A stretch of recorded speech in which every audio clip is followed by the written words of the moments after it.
I'm gonna start this video out like this. Abel Sanchez, shut the fuck up, man. See, you're the reason why Triple G gets all this criticism from fans and some of the unbiased media. You're the reason why. Because you always saying this dumb shit out your mouth, and then when people call you on it, then you want to hide behind this middleweight shield and the unification shield. Stop talking about the dumb shit that you do. Like I seen a video this morning. I think it was on Fight Hub. It might have been on, and he's talking about name me somebody else who has dominated their division in boxing history, like Golovkin has. Really? I'm talking about he's talking about in history, like ever. What? Really? Like I can name several. Floyd has dominated several divisions. Sugar Ray Robinson. The list goes on and on. Don't stop talking that madness. And then you know, every time I turn around, you're doing interviews talking about we knock everybody out from 154 to 168.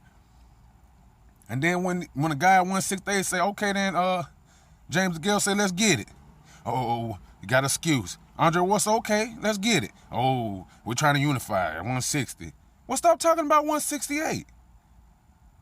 Laura called you out. You know, that ain't no fight, and we're trying to unify. Well, stop talking about 154 to 168. And then won't nobody be holding your feet to the fire about that. Plain and simple. If you just say, you know, I want to clean out 160. I want to get all the big fights. I want to get all the belts out the way at 160. Then I'm gonna move up. Guess what? When nobody be on your ass, on Triple G ass like they is. You know what I mean? And then Triple G sits back and co-signs the bullshit. He talks out his ass.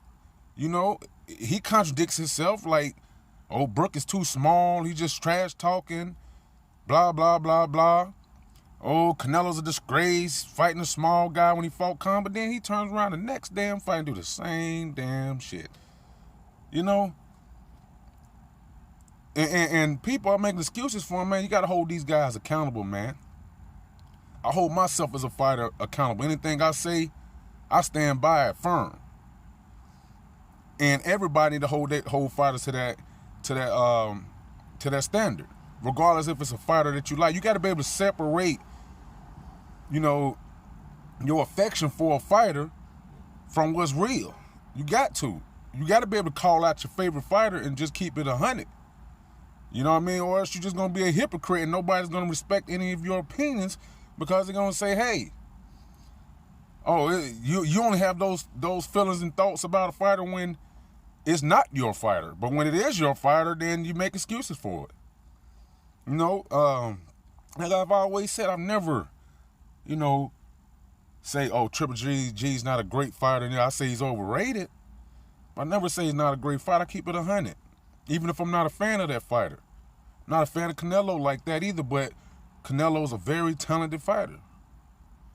You know, and what's crazy is, and what y'all don't realize is, some of y'all guys have more confidence and belief in your fighters that y'all like than what they do in themselves.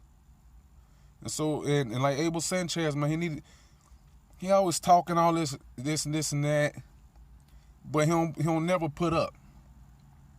You know, he'll never put up. He always makes excuses as soon as somebody call him on the bullshit. You know, they hide behind that 160 bullshit. You know, if you want to be at 160 and unify 160, cool. Just talk about 160. Stop talking about 154 and 168. Cause all it is he's using that talk as a promotional tool and a promotional ploy for his fighter, which is cool. If you're willing to actually do what you're talking about. You know what I mean?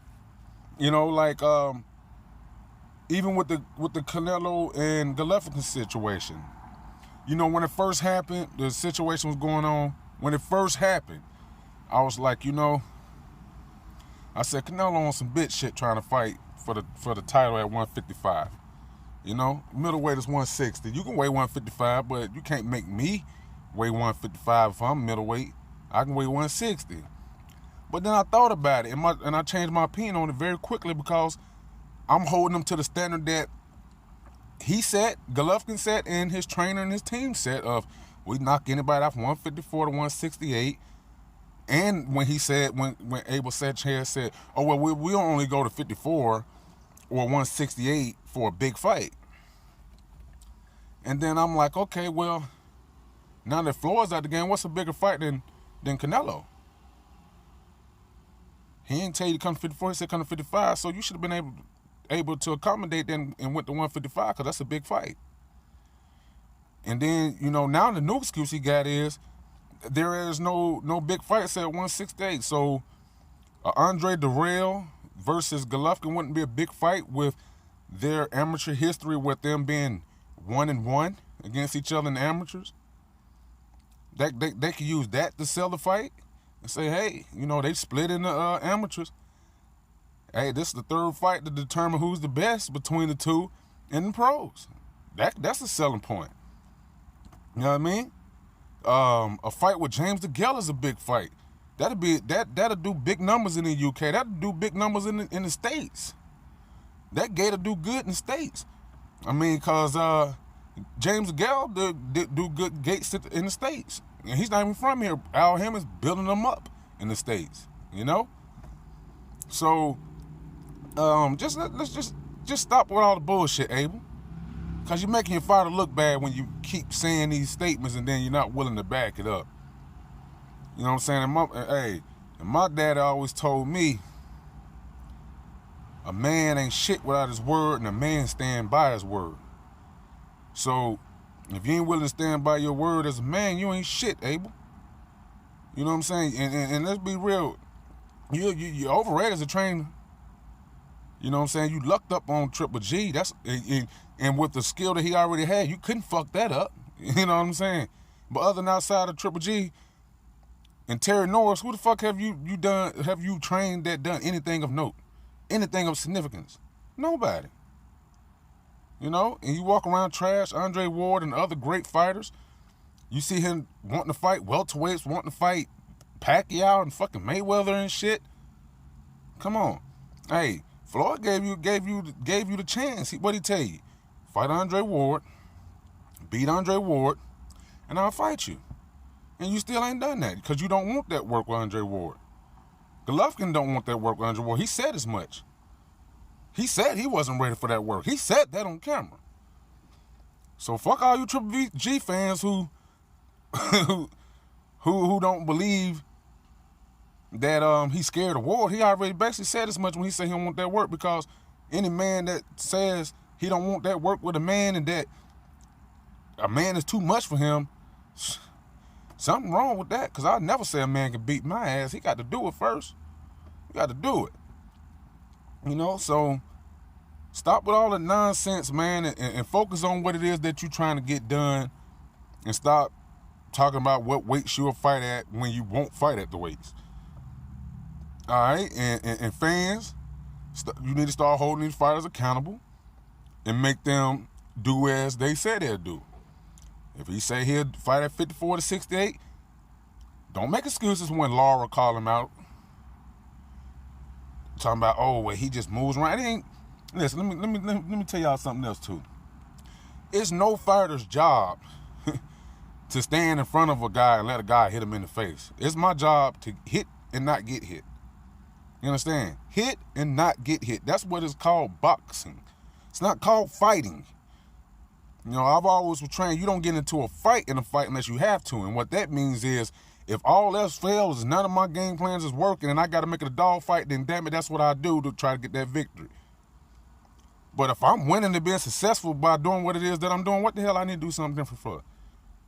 Because then what happens is, if I'm dominating the guy, and then I'm trying to do what y'all saying and try to close the show and do all the other bullshit, and then I get clipped and get caught and get stopped, what the first thing they say? Oh, like he had to fight one.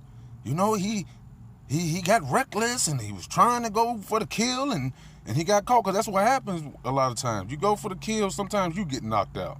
That's why they say you don't never go in the fight looking for a knockout. You let it happen organically. You know what I'm saying? So, but for real, I got a lot of respect for what Triple G does in the ring and as a fighter. I have a lot of respect for it. But the things that he's saying his team says, you know, it's fucking crazy, man. Because they're never willing to back up their words with any action.